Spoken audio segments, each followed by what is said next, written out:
Hello.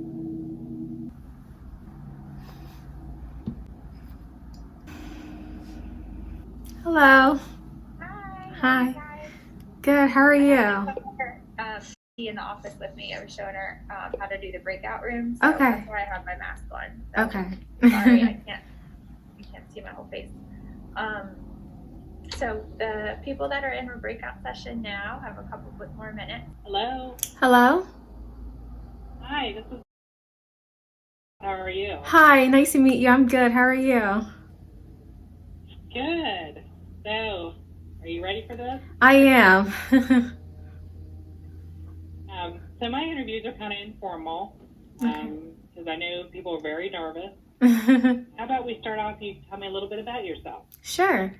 Um, yes, of course. So my name is Marianne. I graduated from the in December of 2020. I'm currently getting to take my board, and I plan to do that next week. I decided to become a nurse because I really wanted to find a career where I could meet people's physical and emotional needs at their most vulnerable times, and I found nursing to be just that. Um, but my desire for it grew more and more throughout high school, and as I was searching for different career paths to take. Um, so when I began college, I decided to volunteer at near there. So that gave me a little bit of insight on what nurses do, um, and so that really helped me to keep pursuing nursing. I currently work as a medical assistant, and I worked as a medical assistant in nursing school. So that balancing the two helped me sharpen my time management skills. And throughout my experience working at that urgent care, I've developed great skills and attributes that I believe a nurse should have or should possess, which includes empathy when patients are going through really hard times. I try to put myself in their shoes to make their care a better one. I've also developed patience whenever dealing with angry patients or impatient patients. I've also developed great communication skills with working with providers, doctors, nurses, lab technicians. So, for example, telling a doctor what a patient comes in for so that we can get labs ordered and so on. And I've also developed great attention to detail, which helped me to make sure that all the patients are getting what they need and following directions to the T, so that to make sure not to make any errors. So, where do you see yourself in the future as far as you think you'll be going back to school in the future, nurse practitioner and leadership? I What do you do. what do you Yes, I do think that I will go back to school. Well, I hope to continue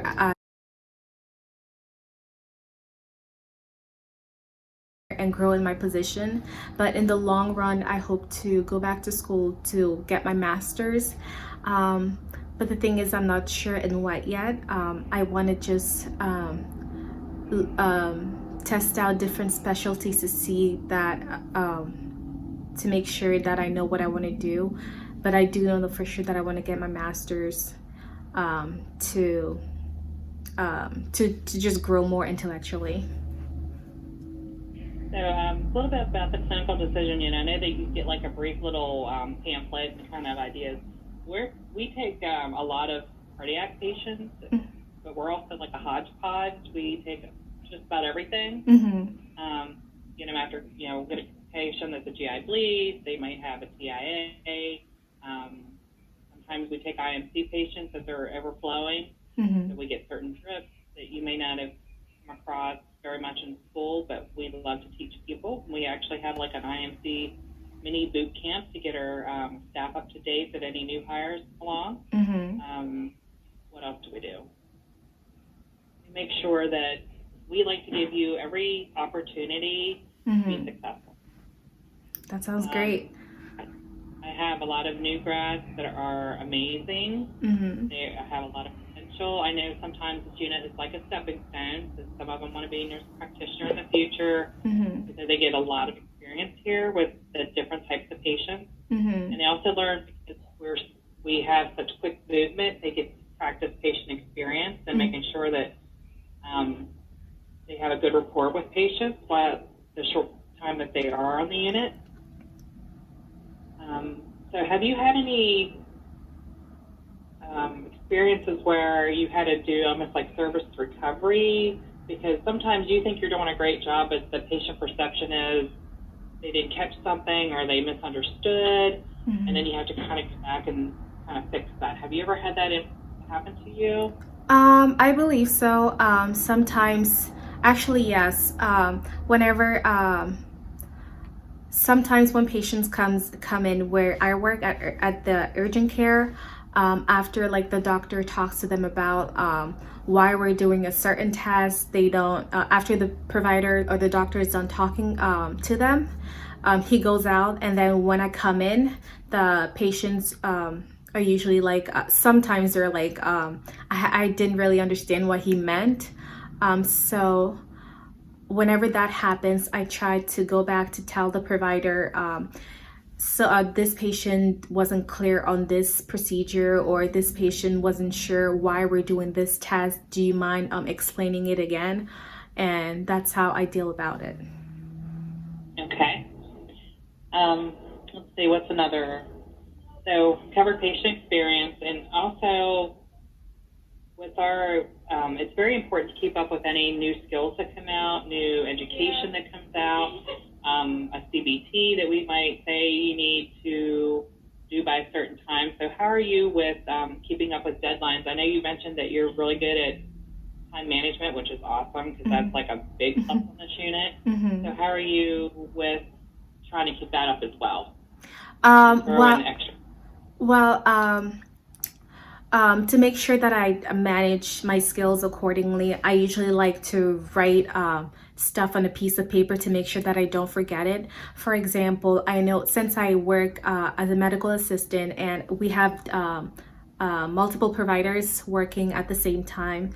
So for example, if one provider tells me to do one thing and another provider tells me to do another thing, for example, make sure to do another blood pressure on this patient, but then another provider tells me to do another thing, to make sure that I don't forget to do what the other provider made me to ask me to do. I usually just write it down.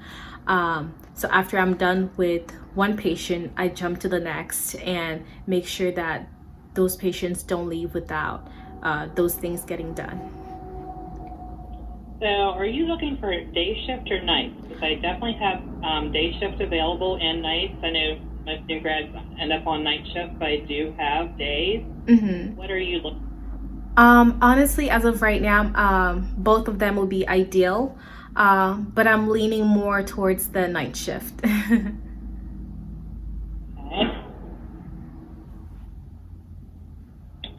All right, so I'm actually very interested in you. Oh, thank you.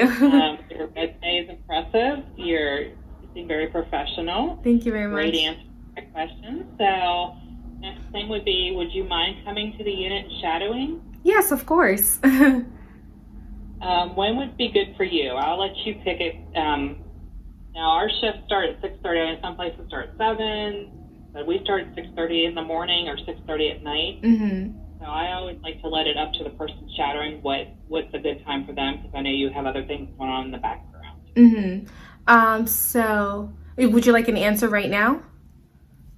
If you could, and I could just look to see who I'd want you to partner you with. Sure. I'm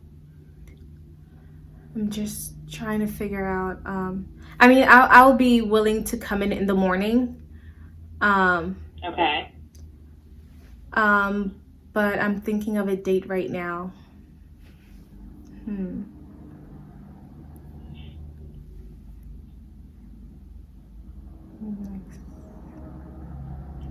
I believe next Wednesday would be a great date. Okay, so next Wednesday is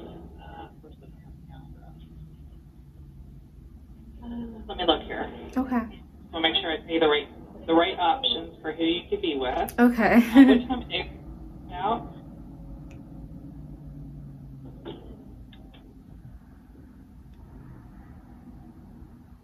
Did you want to come in first thing in the morning or? If that's available, yes. Okay. So on the 10th, I could put you with one of my new grads because that's a good way to kind of ask her questions, pick her brain, see what she thinks. So her name is. Okay. So we'll put you with submit. I always mess up her last name. Something similar to that. Again, she is phenomenal. She's actually my little employee of the month. Good. So if you could come in on the 10th at 6:30, that's when they get reported to kind of hang out for, and you don't have to hang out all day. Just, Okay. you know, some people can tell in an hour, like, this is not for me. Do you have a face shield already? A face shield? Yes. Something that covers your face. Something that covers my face. I believe I do, yes. Okay. So if you don't have a face shield, they'll try to find you one. I know since you're working in a doctor's office, you might use something that looks like clear plastic thing. And we have, you'll have to come up with a mask. So you would just come in the main lobby. Near you here. Okay. And I think, I'll tell you that you're coming in that day to shadow as well. And she's my HR partner.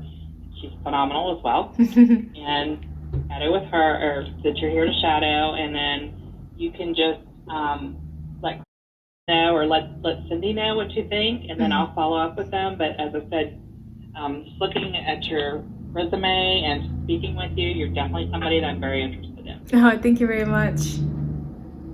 Okay. So what did she tell us to do after we're done? Did she tell us what we needed to do? She did not. Alrighty. Well, let me text her. Okay. Thank you. You have a great day. You too. Bye-bye. Bye.